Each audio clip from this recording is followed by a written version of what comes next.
Nós cantamos, e cantamos por um avivamento. Enquanto nós cantávamos essa canção, meus irmãos, este ano nós estávamos em um congresso missionário dos batistas de todo o mundo. E nós, reunidos com irmãos de dezenas de nações, estávamos ali e eu disse ao pastor Diogo que eu gostaria muito de conhecer alguém de Nagaland, que é uma região aonde nós temos na Índia o maior número de batistas proporcionalmente no mundo. Mais de 90% da população daquela região são batistas. E nós encontramos o líder daquela convenção. E nós começamos a orar. Eu ouço sobre Nagaland desde a minha adolescência. Eles têm um movimento de oração que estão há mais de 100 anos em oração. E ele começou a nos contar a história da evangelização daquele povo. Os primeiros missionários, a pregação do evangelho, eles eram conhecidos como comedores de cabeças. O evangelho foi pregado. Aquele povo começou a se converter. E mais de 100 anos depois, aqueles que eram conhecidos como comedores de cabeça, mais de 90% daquela população honra e serve ao Senhor. Queimar armas é possível ao Deus que tudo pode. E é por isso que nós continuamos a adorar e exaltar esse Deus que vive e que reina. E é por isso que nós estamos aqui, porque esse Deus não mudou. Que alegria, irmãos, poder estar aqui. Obrigado, pastor Pascoal, a igreja, por nos receber nesta noite missionária, nesse tempo de missões nacionais. Eu sou um dos missionários, juntamente com o pastor Diogo, nossas famílias, que esta igreja tem espalhado por esse Brasil afora. Hoje, 1.152 obreiros que essa igreja tem espalhados através de missões nacionais, seja lá na pontinha do Brasil, no Acre, lá no Oiapoque com a Dinamara, seja os obreiros lá do sul do Brasil, seja nas Cracolândias, alcançando pessoas de ruas, na Vila Minha Pátria, cuidando de refugiados, seja, meus irmãos, nas carretas missionárias, abençoando esse Brasil com tanta coisa preciosa, lá no sertão do Brasil. O pastor Pascoal estava dizendo sobre a minha agenda. Eu estou vindo, irmãos, lá do Piauí, e estava fresco lá essa semana, estava 45 graus, estava bem fresquinho.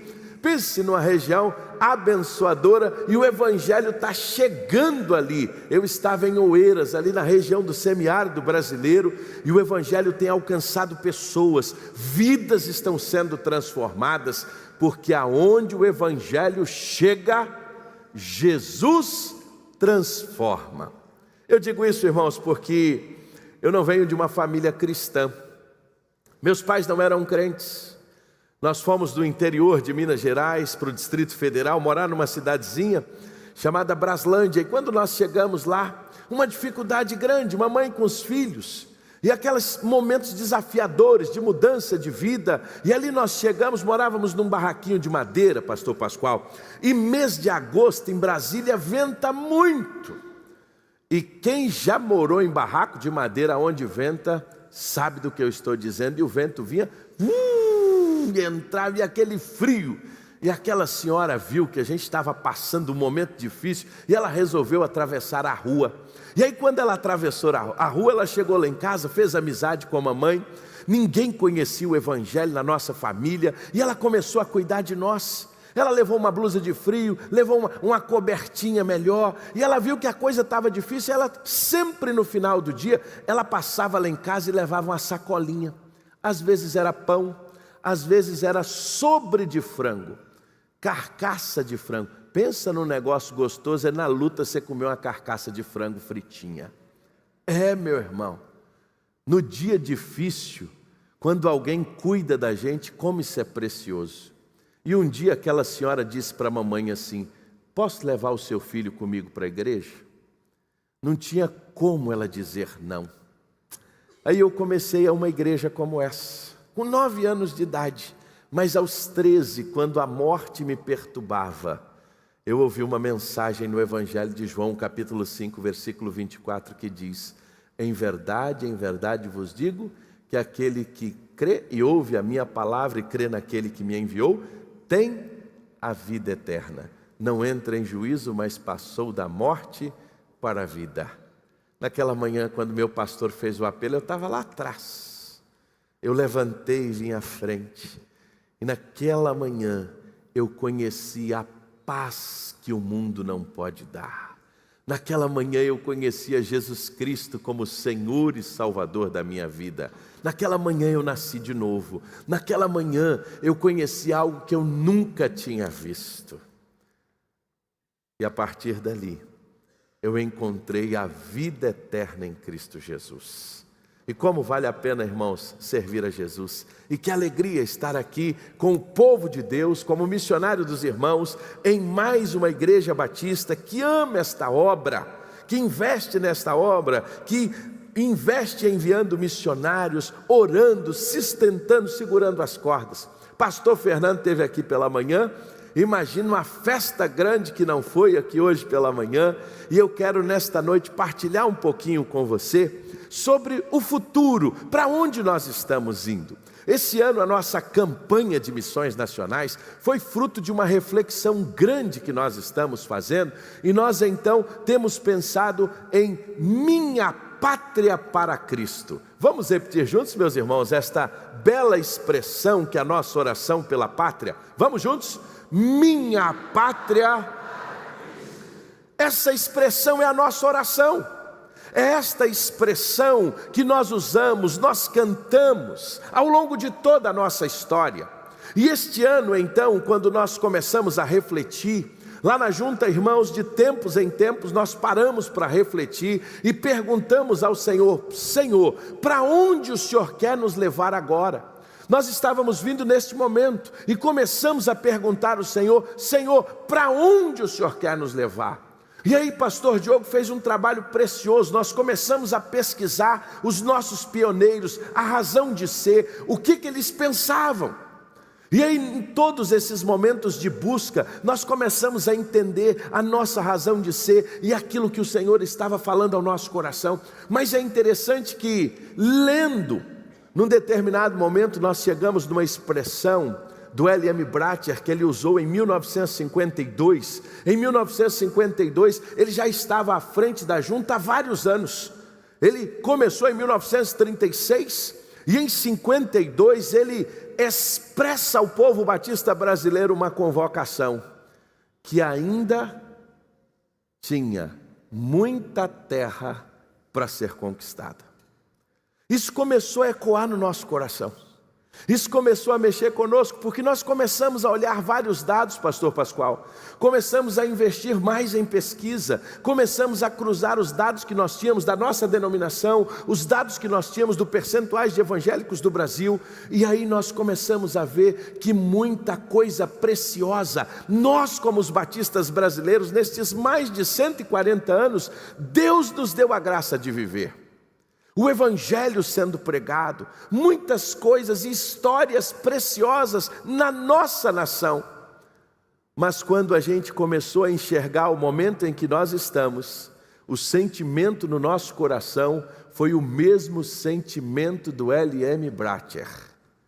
O Brasil não está alcançado.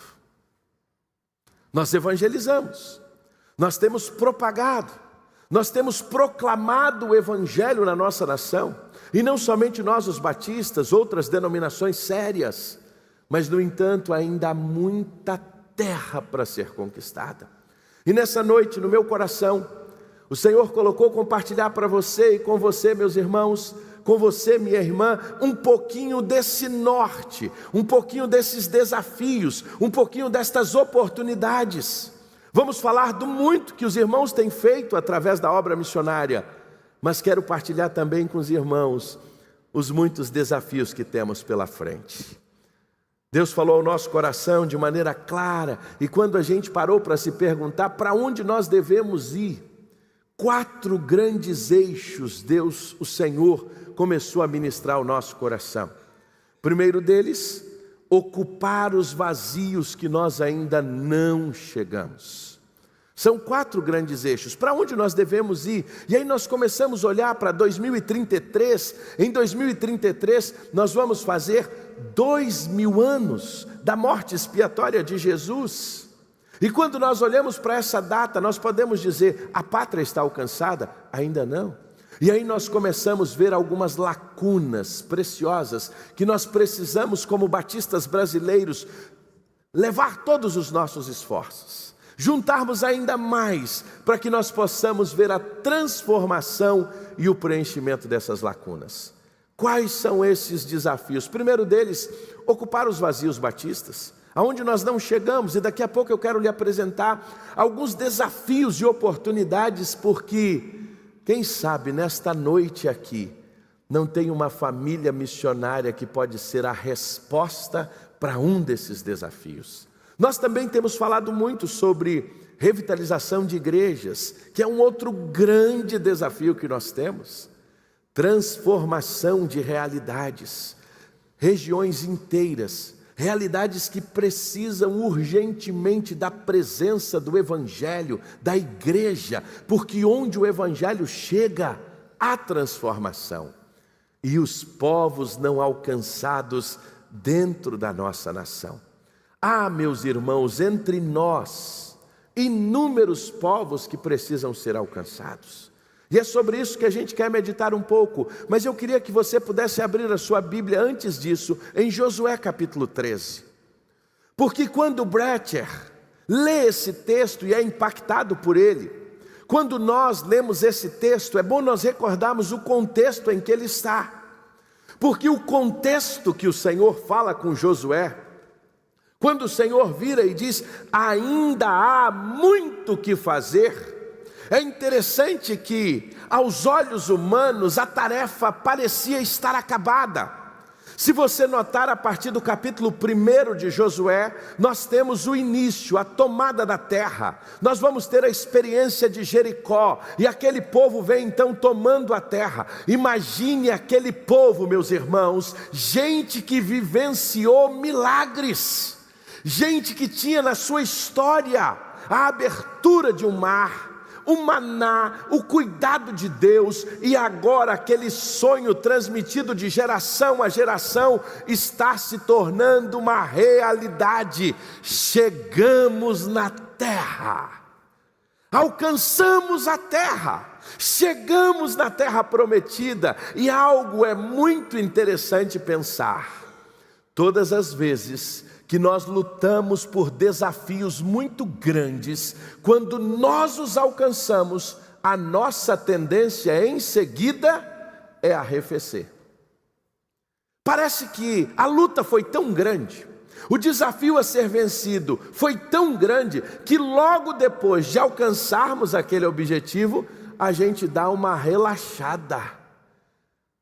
E o Senhor é tão bom que não deixou Josué relaxar não. Não deixou Josué relaxar. E aí o Senhor vem e diz assim: Josué, você já está idoso. Josué 13:1. Você está bem idoso, mas o Senhor lhe disse. E o que o Senhor disse a Josué? Você, Josué, já é bem idoso e ainda ficou muita terra para ser conquistada. Em outras palavras, Josué, muita coisa preciosa aconteceu, mas não é hora de parar. Josué, muitas coisas já foram conquistadas, mas a sua tarefa não terminou. E o que o Senhor tem falado conosco, batistas brasileiros: muitas coisas já aconteceram, mas a tarefa ainda não terminou. Primeira Igreja Batista em Niterói, os irmãos já viveram coisas extraordinárias, mas a tarefa ainda não está concluída. PIB de Niterói, ainda há muita terra a ser conquistada, a começar da própria cidade, a começar dessa região, a começar do seu pequeno grupo, a começar de uma casa de paz, a começar do contexto que Deus lhe colocou. O Senhor então mexe conosco, e o Senhor nos faz entender que nós, mesmo vivenciando ao longo da nossa história períodos extraordinários com Deus, Não podemos parar, não podemos perder a nossa visão, não podemos deixar de enxergar aonde Deus quer nos levar. E aí ele começou a falar conosco, e ele começou a nos dirigir. Há muita terra a ser conquistada. E aí Deus tem nos dado a oportunidade de, nesse movimento todo de pesquisa, Deus começou a nos mostrar que há lugares, irmãos, mais de 140 anos depois, que a nossa presença como denominação ainda é uma presença tão pequena. Há vazios que nós não chegamos. E aí você vai ver um mapa precioso que vai aparecer aí agora para você. E esse mapa para nós é um grande desafio e um grande confronto. Porque quando nós começamos a cruzar os nossos dados, e aqui não significa que nessas regiões que estão em vermelho não há outras denominações, não é isso. Aqui é a nossa realidade, nós estamos falando de nós, povo batista. Mas uma coisa interessante, em muitos desses lugares onde está vermelho, a presença evangélica, até mesmo de outras denominações, também é extremamente reduzida. Olhando, você vê esse mapa e às vezes a gente acha que depois de 140 anos como batistas, não, nós já chegamos em todos os lugares. Hoje eu preciso lhe dizer que ainda não. Quando você pega, por exemplo, ali o oeste do Acre, aquela região ali que você está vendo, a irmã Ana esteve na viagem do barco missionário, vai estar agora novamente conosco lá em janeiro, no Amazonas. Irmã Ana, se nós pegássemos o barco missionário, saíssemos de Manaus para ir até o oeste do Acre, sabe quantos dias nós iríamos levar? 31 dias navegando pelo Amazonas. Imagina o desafio de chegar nessa região. É por isso, e não é à toa, que ela está em vermelho. Nós entramos nessa região pelo Acre, o oeste do Acre, ali está o Vale do Juruá. O Vale do Juruá, o rio Juruá, é o rio mais sinuoso do mundo. Você navega 30, 40 horas no Juruá, você vê no mapa, você não anda nem um milímetrozinho. Os desafios que nós temos ali, cidades não alcançadas, ali nós temos a presença de fenômenos religiosos do nosso Brasil, como chás alucinógenos. Essa região é terrível, os desafios que nós temos ali. Igrejas quando têm pequenas e enfraquecidas, e nós precisamos entrar urgentemente nessa região. E aí quando a gente olha o Amazonas, nós temos mais de 10 mil comunidades ribeirinhas que nós não chegamos ainda. Boa parte dessas que nós não chegamos está justamente nessas regiões mais distantes e de difícil acesso. E aí você olha para o sul do Brasil, uma região rica, os melhores IDHs dessa nação, mas qual a cor? Paraná, Santa Catarina, Rio Grande do Sul. Olha o arquipélago do Marajó, 630 mil pessoas, menos de 300 batistas. Se juntar estas duas alas aqui, talvez nós não tenhamos aqui mais batistas do que em todo o arquipélago do Marajó. E aí a gente olha para isso. Dos 5.570 municípios brasileiros, irmãos, nós ainda não alcançamos 41% deles. E aí a gente olha só para Santa Catarina, 73% do estado de Santa Catarina, nós não chegamos. Cidades como Rio do Sul, e a gente vai falar daqui a pouco sobre revitalização de igreja, o Templo Batista em Rio do Sul está fechado, sendo depredado. Essa é uma realidade que nós temos. Cidades grandes, cidades preciosas, pujantes, mas nós não chegamos. E aí quando a gente olha, falando um pouquinho do sul do Brasil, aquele recorte ali, aquele vermelho, se você pegar os 3 estados do sul do Brasil, eles apresentam as piores proporções em relação à obra em todo o Brasil. Se nós pegarmos só as cidades do sul, a população da cidade do sul, onde nós não chegamos, significa quase 6 milhões de pessoas. É isso, daquelas cidades que nós não chegamos, se nós reuníssemos toda a população delas, daria quase 6 milhões de pessoas que nós não alcançamos ainda com a proclamação do Evangelho. Isso não significa que outras igrejas, outros ministérios não tenham chegado. Mas quando nós vamos cruzando os dados em relação ao sul do Brasil, e basta você olhar no último censo, você vai notar o que mais cresceu no Rio Grande do Sul. Dê uma olhadinha depois sobre os dados, e você vai se surpreender, porque nós estamos ausentes, irmãos. Há um desafio gigantesco.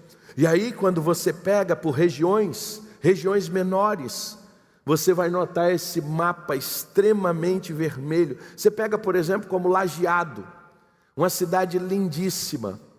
Lajeado é aquela cidade que ficou conhecida no meio de todo aquele processo do Rio Grande do Sul, aquela van que ficou apenas o telhado mostrando. Ali é Lajeado.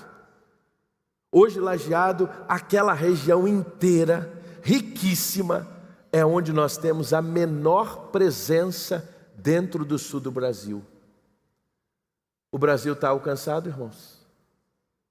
Nós podemos dizer que o Brasil já foi totalmente alcançado, podemos arrefecer, podemos dizer que está tudo bem, podemos parar e dizer, olha, não vamos agora mexer com missões, não vamos agora mais mandar missionários, porque o Brasil já está alcançado. Não, meu irmão, há muita terra para se conquistar. E aqui nós estamos falando da ausência.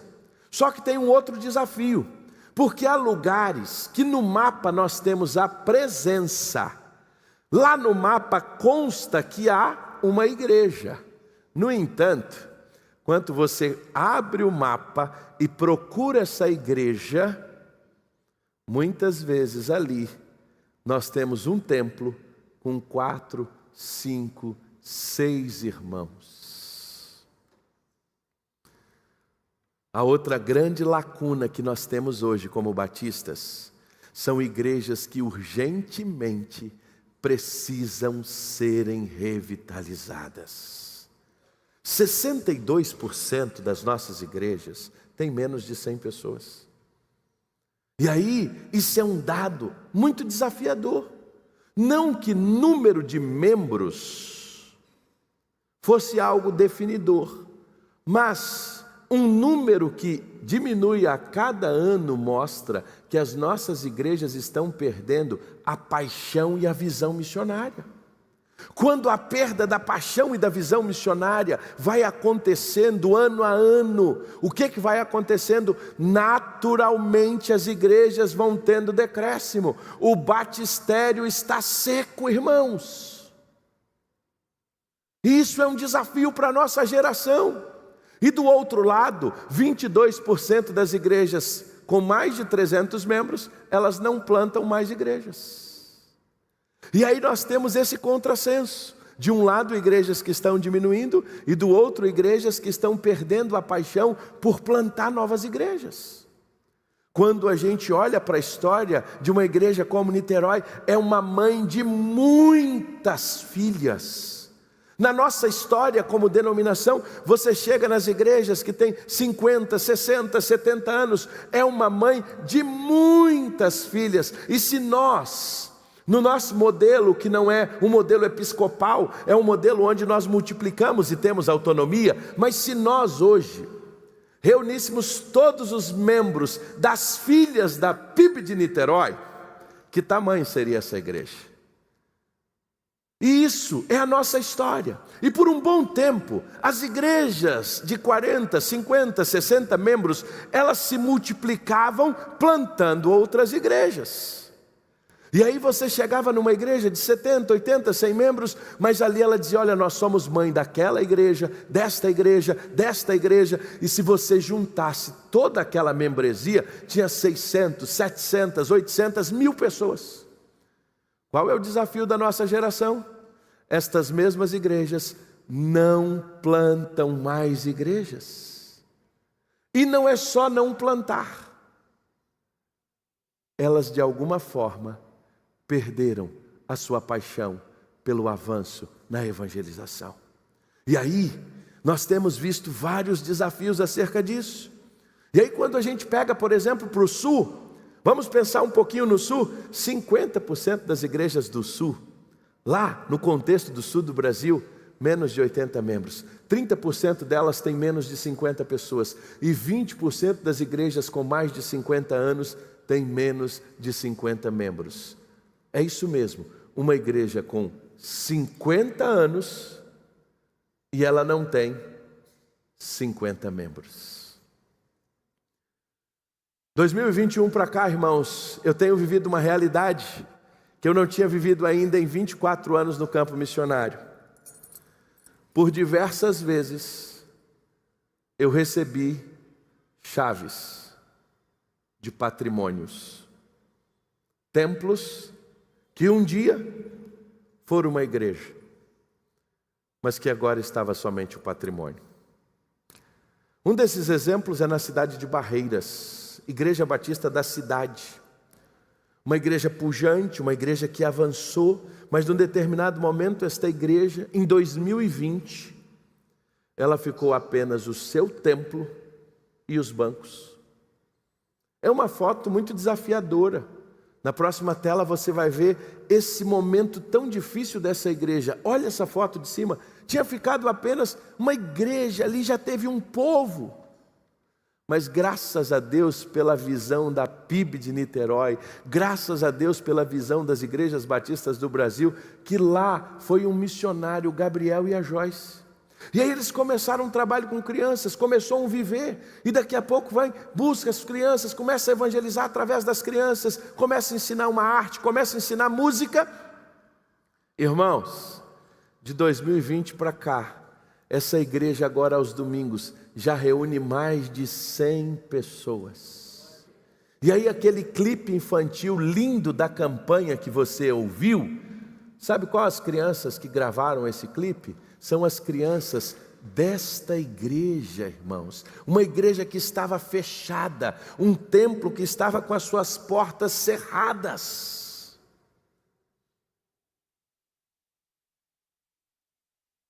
É possível, irmãos, é real.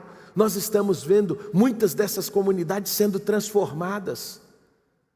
Quando há uma mudança, quando há um cuidado, quando há um treinamento, quando há uma capacitação a esses líderes, essa realidade muda. E é por isso que a gente tem investido muito, como batistas brasileiros, na capacitação dos nossos pastores, dos nossos missionários. Ontem gravei um vídeo ontem, pastor Pascoal, para uma igreja muito preciosa. E essa igreja está numa cidade, irmãos, de 9.000 habitantes. No Vale do Jequitinhonha, em Minas Gerais. Essa igreja fez, nesse final de semana, 58 anos de existência. Até 5 anos atrás, ela nunca tinha passado de 45 membros. Ela era a história que nós temos. E um filho desta igreja abraçou, se tornou pastor e começou a cuidar desta igreja.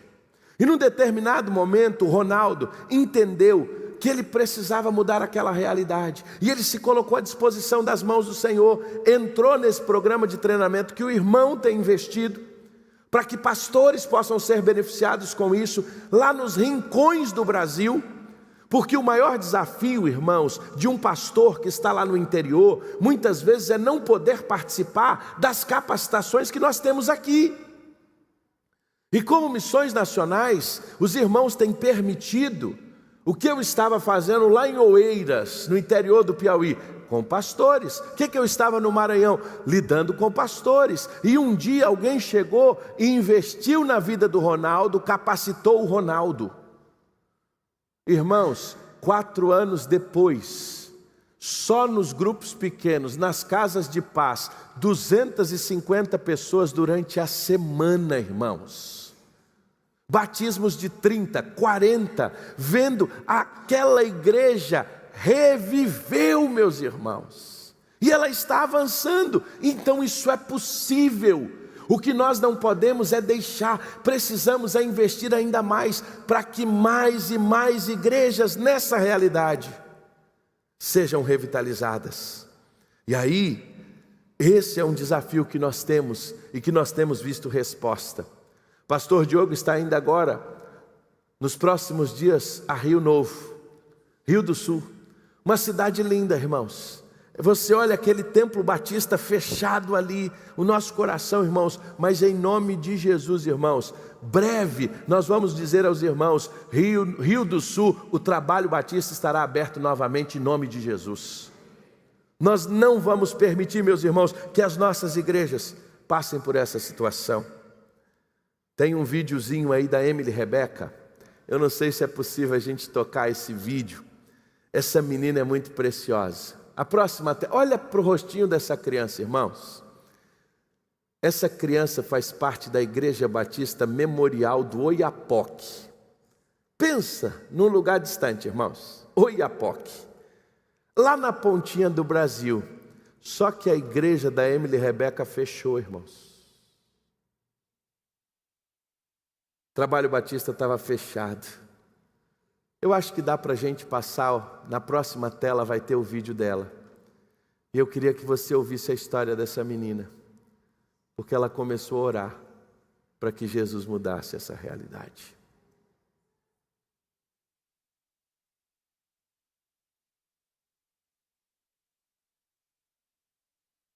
Ela conta essa história. E nessa história, ela diz o seguinte: Senhor, acaba com a nossa sofrência. É a expressão que ela usa. Senhor, todas as igrejas da nossa cidade estão abertas, mas a nossa está fechada. E aí ela começa a orar. E aí, se você vê esse rostinho dela na página anterior, ela começa a clamar ao Senhor, e Deus abre a porta, e a missionária Dinamara é enviada para lá. E ela então grava esse vídeo dizendo: Deus acabou com a nossa sofrência, porque agora a nossa igreja está aberta, e nós estamos pregando a Jesus, e eu quero amanhã ter a minha igreja, eu quero ser missionária. Essa é a história da Emily Rebeca. E essa história da Igreja Memorial do Oiapoque é como muitas outras. Plantação de igrejas, igrejas que precisam serem revitalizadas. Agora tem realidades que a gente precisa transformar. O que é transformação de realidades? Transformação de realidades é a influência do Evangelho numa cidade, irmãos, numa cultura. E a gente precisa parar e perguntar o que está acontecendo numa nação que diz ter 26,9% de evangélicos e as coisas não mudam. Você nunca parou para fazer essa pergunta? Você nunca parou para fazer essa reflexão? Quando nós afirmamos que somos 26,9% de cristãos evangélicos, nós não poderíamos ser o 107º lugar em transparência como nação. Nós não poderíamos, irmãos, ter quase a metade dos casamentos do Brasil não durando mais de 10 anos. Nós não poderíamos ter o estado do Amazonas como o terceiro estado com o maior percentual de evangélicos e o segundo com o maior percentual de feminicídio. Nós não poderíamos ter um estado e uma população evangélica tão grande como o estado do Rio de Janeiro, e o nosso estado está como está. Esses números não fecham, irmãos. Por quê? Porque nós precisamos resgatar a pregação do verdadeiro evangelho, do discipulado. Por isso que é tão importante o processo discipular, o grupo pequeno, você crescer. Por quê? Porque senão nós vamos ter uma geração imatura. E uma geração imatura, é isso que nós vamos ver. E aí quando a gente pega, por exemplo, esses dados e amplia, aí você olha para o Rio Grande do Sul. O Rio Grande do Sul e Santa Catarina apresentam as maiores taxas de suicídios do Brasil. E aí quando você vai um pouquinho mais, nos últimos 15 anos, a ausência da proclamação do Evangelho, a ausência do crescimento no sul do Brasil, o que é que nós temos visto? Só no Rio Grande do Sul, em 15 anos, a taxa de suicídio cresceu em 50%. Que resposta, irmãos, nós vamos dar ao sul do Brasil? Isso aqui, irmãos, o que vai mudar esses dados não é uma política de governo. O que vai mudar esses dados não é alguém do partido A ou do partido B.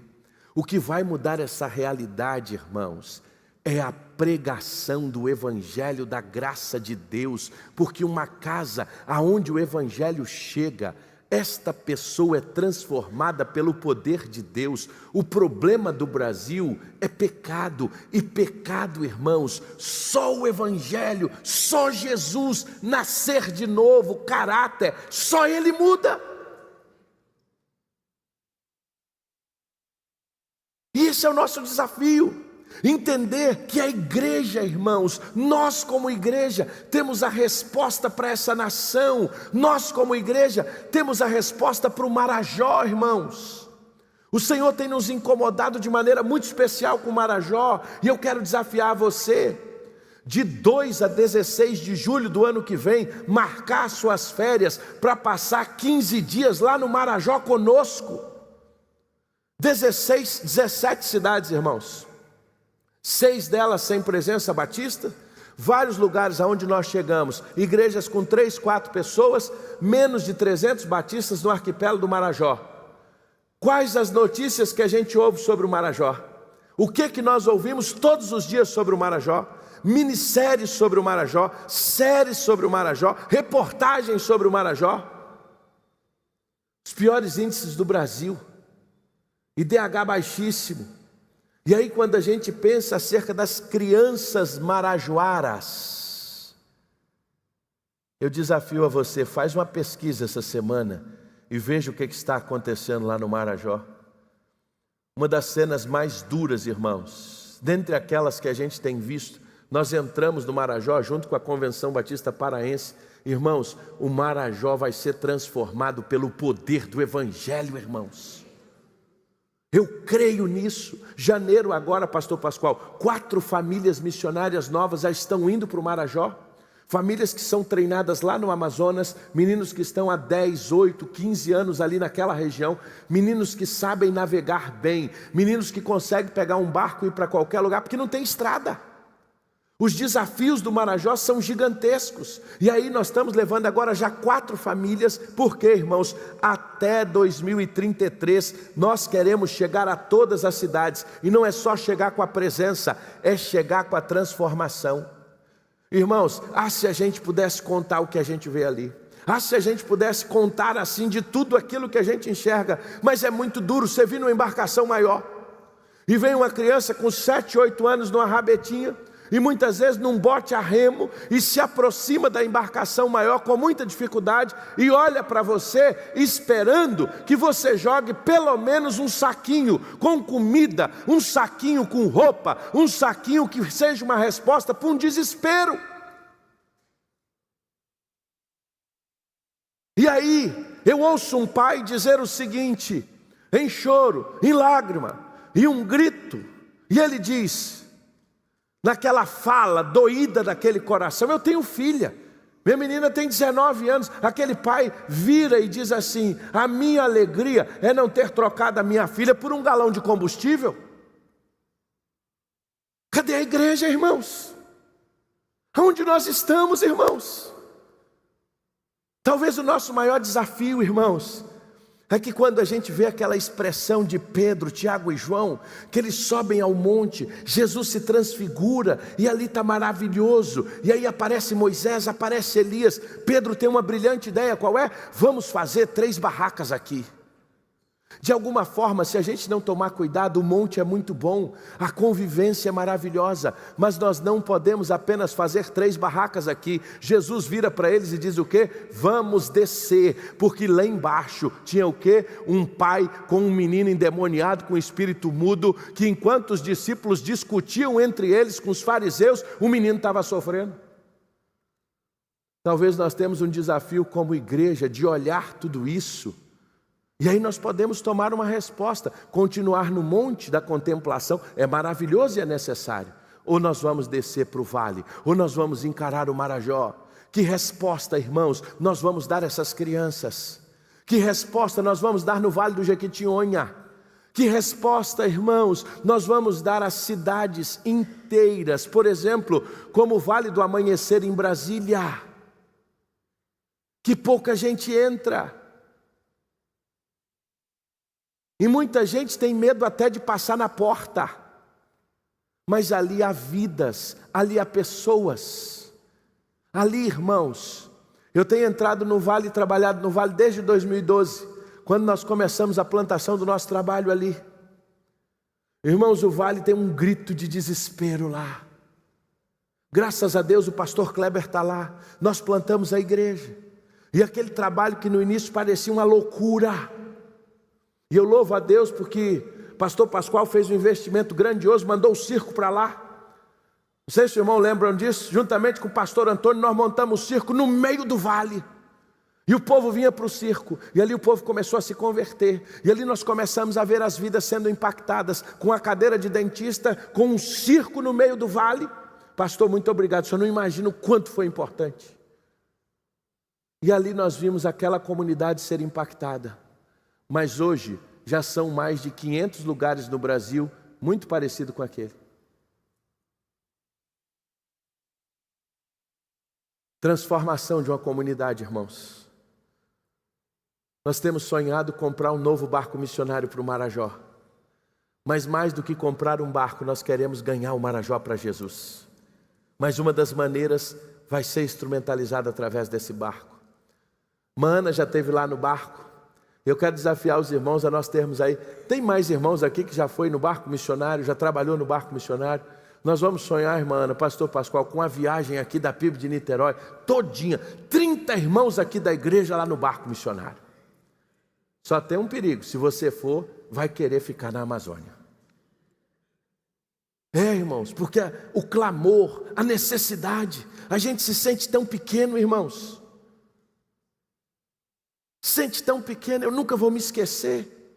Nós estávamos trabalhando numa comunidade, nós atravessamos o rio, e aí de repente aportamos o barco, e começamos a chamar o povo daquela comunidade para vir, e veio uma senhora, e aquela senhora com muito custo ela chegou, e quando eu vi aquela senhora, ela não tinha metade dos dedos da mão, das duas mãos e dos pés, e ela subiu no barranco com muita dificuldade, foi atendida no barco, e nós procuramos saber, ela morava na comunidade do outro lado do rio. E aí nós fomos lá no outro dia. Nós ficamos impactados com aquela história. A gente queria saber o que tinha acontecido. E fomos nós, atravessamos o rio, pensando que nós íamos levar o evangelho àquela senhora. Quando nós chegamos, encontramos uma típica casa ribeirinha, ela assim na janela. E aí nós começamos a conversar com ela. Ela começou a contar a sua história para nós. Ela era portadora de hanseníase. Já tinha perdido todos os membros das mãos e dos pés, mas numa noite ela clamou a Deus e ela pediu que Deus a curasse. Ela não tinha remédio, ela não tinha médico, ela não tinha a quem procurar por socorro, a não ser o socorro bem presente na hora da angústia, e ela clama a Deus e o Senhor a cura. E aí nós ouvimos aquela história. Nós fomos para levar o evangelho, nós é que saímos fuzilados dali. E aí eu caí naquela inocência, menino novo perguntar assim, e o que a senhora acha que a gente pode fazer para lhe ajudar? Ela disse assim, que vocês voltem aqui mais vezes, vocês demoram muito a vir aqui para pregar a palavra para nós. Essa é a realidade dos ribeirinhos. E aí eu termino lhe dizendo do nosso último grande desafio, os povos não alcançados dessa nação. Irmãos, hoje no Brasil, nós temos 1.200.000 ciganos, que as igrejas não sabem nem quem são, nem por onde estão e nem como lidar com eles. Estou dizendo 1.200.000 ciganos. Pela graça de Deus, esta igreja já tem 2 tendas trabalhando com ciganos, uma em São Paulo, uma no Espírito Santo, mas irmãos, 2 para 1.200.000 ciganos. Eu estava agora no Espírito Santo, uma irmã nossa veio, me deu um abraço e em lágrimas ela disse: pastor, muito obrigado, porque os irmãos chegaram até nós. As pessoas tinham medo de chegar até nós, as pessoas tinham preconceito de chegar até nós, mas o Evangelho chegou lá na nossa tenda. E mais do que pedir para a gente tirar a nossa traje, a nossa veste cigana, nós aprendemos quem é Jesus e como Ele nos muda o coração. E essa mulher chorava no seu testemunho de ser alcançada pelo poder do Evangelho. Hoje eu almocei com o nosso casal de missionários, o Gilmar e a Jadma. Estão vindo lá do Nordeste, Souza, na Paraíba, uma das cidades com maior volume de ciganos no Brasil. E voltaram de lá cheio de sonhos: pastor, nós precisamos mandar um missionário urgente para Souza. E eu disse: é na hora, vamos orar para Deus nos dar esse casal para ir para Souza. Só que a gente já descobriu na Bahia. A gente saiu mapeando, e aí a gente estava falando do sul. Só no sul, em 30 cidades, irmãos, ou melhor, 30, aqui, ali ó, 50, não é 30 não, só no sul do Brasil, em 50 cidades tem acampamentos ciganos. E aí eu vou te dar um dado que talvez para você seja novo: quilombolas é outro povo não alcançado no Brasil. E aí você diz assim: quilombolas deve ter só lá no Nordeste. Só no sul do Brasil tem 30 mil quilombolas mapeados. E aí que resposta nós vamos dar a esse povo? E aí que resposta nós vamos dar aos imigrantes? Que resposta nós vamos dar aos indígenas, irmãos? Que resposta nós vamos dar às mais de 100 etnias que nós ainda não alcançamos? Podemos dizer que o Brasil está alcançado? A irmã Ana foi visitar lá no Amazonas uma comunidade lá no Macumiri. Talvez ela não está lembrando, mas eu vou contar a história e ela vai lembrar. Nós chegamos no Macumiri, o barco aportou e o missionário é o Raimundo Nonato, que carinhosamente nós chamamos de Nonatinho. Um radical, irmãos. E eu termino contando essa história. Se a minha irmã do teclado puder vir aqui. Há uns 8 anos atrás, um menino aqui da Zona Oeste, o Fabiano, pastor Pascoal, numa campanha dessa ele ouviu falar sobre o radical. E ele desejou ser radical. E ele largou tudo e foi embora para lá. Fez o treinamento. E aí ele foi levado lá para a comunidade do Macumiri, para pregar lá. Projeto radical. E tinha lá um templo, uma casa culto. Mas o trabalho precisava andar e avançar. Chegou lá, então ele começou o trabalho.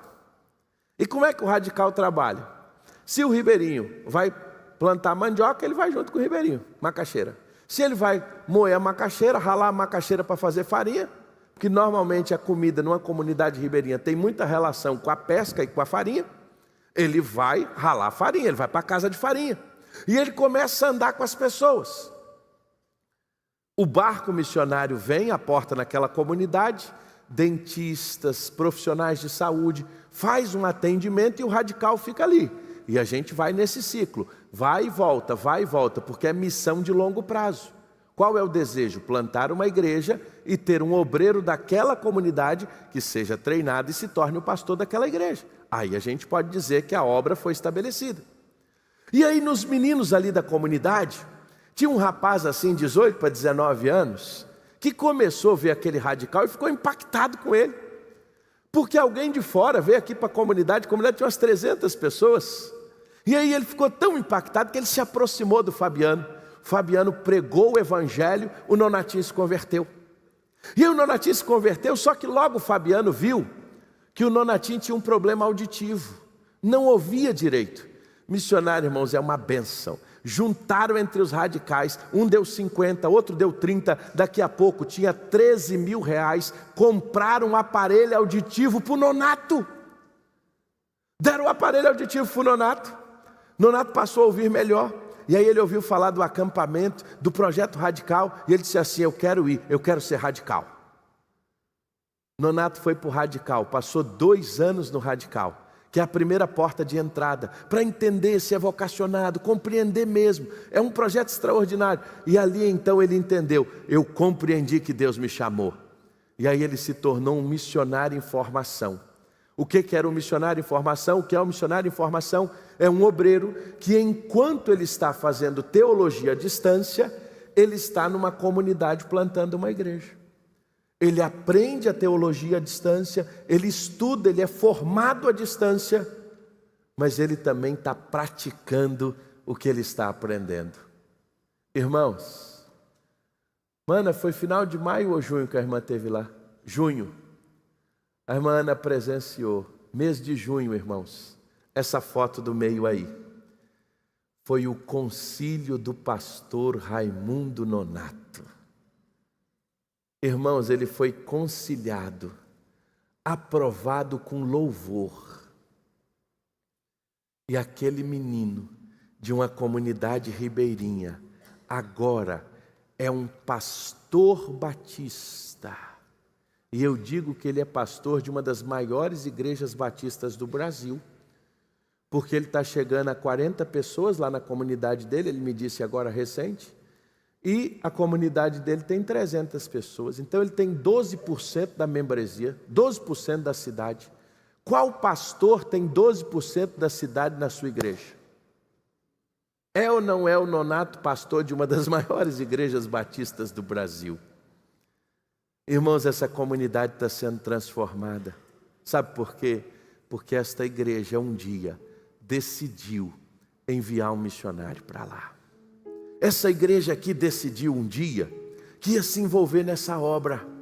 O Macumiri não é mais o mesmo, porque agora ali tem uma agência do reino de Deus. 12% já conhece a Jesus. Olha que percentual. O evangelho está transformando. Agora nessa história aqui tem 2 coisas interessantes. Tem alguém que entendeu que deveria ir, e teve alguém que entendeu que deveria ficar. Deixa eu lhe dizer uma coisa. Eu tinha um grande sonho na minha vida. Eu conhecia Jesus aos 13 anos, mas aos 14 eu entrei na comunicação como menor aprendiz de um dos maiores sistemas de comunicação desse país, que a gente nem fala o nome, mas você sabe qual é. Eu queria muito ser radialista. Eu sonhava, pastor Pascoal. Cresci ouvindo rádio, eu disse assim: Deus, eu tinha entrado numa emissora de rádio com 9 anos de idade. E eu saí dali convicto, essa será a minha profissão. Aos 14 eu já era menor aprendiz. E aí eu comecei a ir na técnica, porque tinha que passar aquela fase desafiadora que todo jovem passa. Ele começa falando bem grosso, daqui a pouco... Não dá para ser radialista assim, né? Senão ia começar falando de um jeito, saindo do outro. E essa fase foi passando, e com 16 anos, eu recebi um sonho que eu tinha. O meu registro profissional como profissional de rádio. Estava tudo certo. Terminar o ensino médio, fazer a faculdade de comunicação, jornalismo e tocar a vida. Mas eu tinha esquecido de uma coisa, eu era membro de uma igreja batista. A igreja batista tem culto missionário. E culto missionário, você está correndo risco. Eu preciso te dizer isso.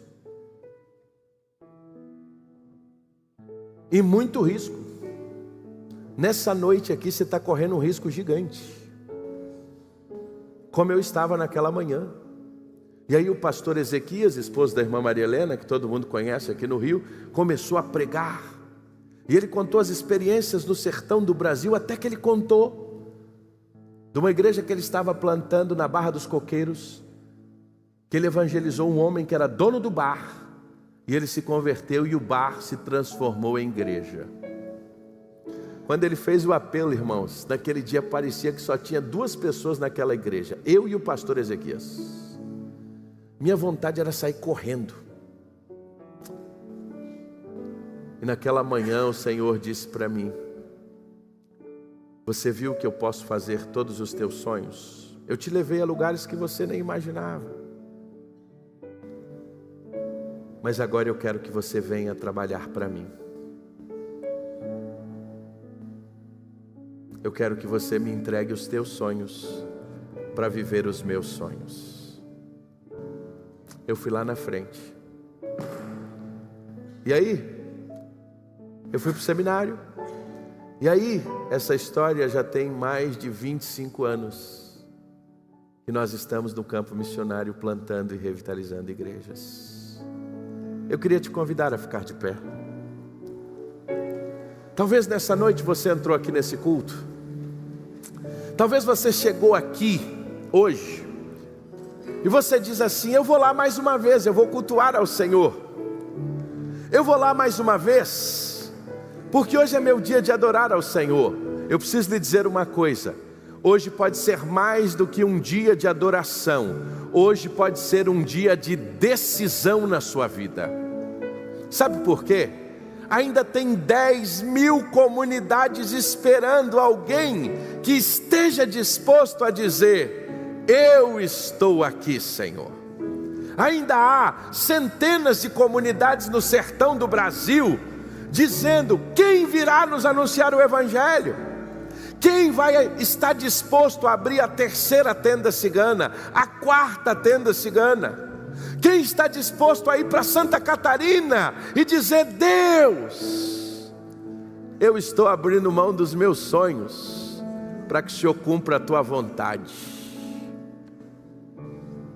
Eu queria convidar você a levantar a sua mão, que entendeu que Deus falou ao seu coração nesta noite, para que você não é largar tudo. Sabe por quê? Quando a gente vai para o campo, a gente não larga tudo, a gente leva tudo com a gente. Se hoje a gente pode servir ao Senhor, juntamente com o pastor William, eu tive a oportunidade de nós trabalharmos junto com o pastor Diogo e lançarmos a 316. Hoje nós temos 500.000 ouvintes por mês. Eu continuo fazendo rádio, mas agora com a outra motivação. Então a gente não deixa tudo, a gente leva tudo. E aí você está se perguntando: por que eu fiz isso? Por que eu estudei isso? Sabe por quê? Porque lá no campo missionário, isso aí vai ser o instrumento que Deus vai usar para que milhares de pessoas sejam alcançadas. Mas talvez a briga maior hoje é entre você e Deus. E eu preciso lhe dizer uma coisa: você já perdeu. Levanta a tua mão e corajosamente diga: Senhor, eu quero, eu entendi que o Senhor falou comigo. Deus abençoe. Há mais alguém? Levante a sua mão bem alto. Essa é uma noite que o Senhor continua a chamar. E eu queria que você levantasse a sua mão e continuasse com a sua mão bem alto, dizendo: Deus, eu entendi que o Senhor está me chamando para algo muito maior. Eu entendi. Eu quero ser um radical. Pastor, eu gostaria de ter essa experiência. Levante a sua mão bem alto. E você vai estar dizendo: Deus, eu estou disposto. Eu não sei o que o Senhor vai fazer comigo, eu não sei como será, mas eu estou dedicando a minha vida para que o Senhor faça o que o Senhor quer. Um chamado para toda a vida. Não é um chamado para uma temporada. É um chamado para dizer: Senhor, leva tudo e faz o que o Senhor quiser. Talvez Ele vai te levar para trabalhar com universitários. Talvez Ele vai te levar para um outro país. Talvez Ele vai te levar para uma missão que você jamais imaginava. Mas há mais alguém? Levanta a sua mão aonde você está. Deus abençoe, Deus abençoe. Há mais alguém? Aonde você estiver, levanta a sua mão.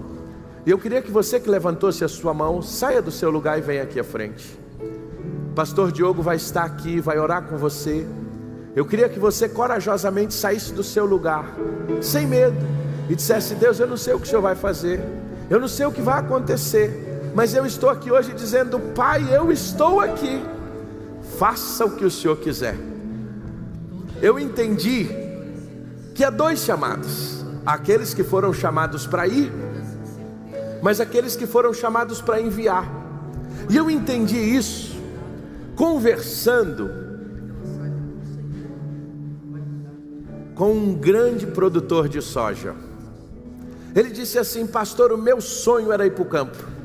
Eu e a minha esposa sonhávamos ir para o campo.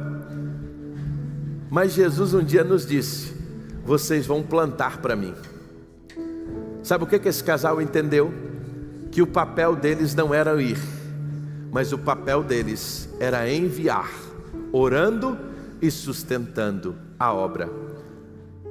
Talvez você entendeu, pastor Fabrício, o meu papel não é ir, o meu papel é sustentar, orar e fazer a diferença.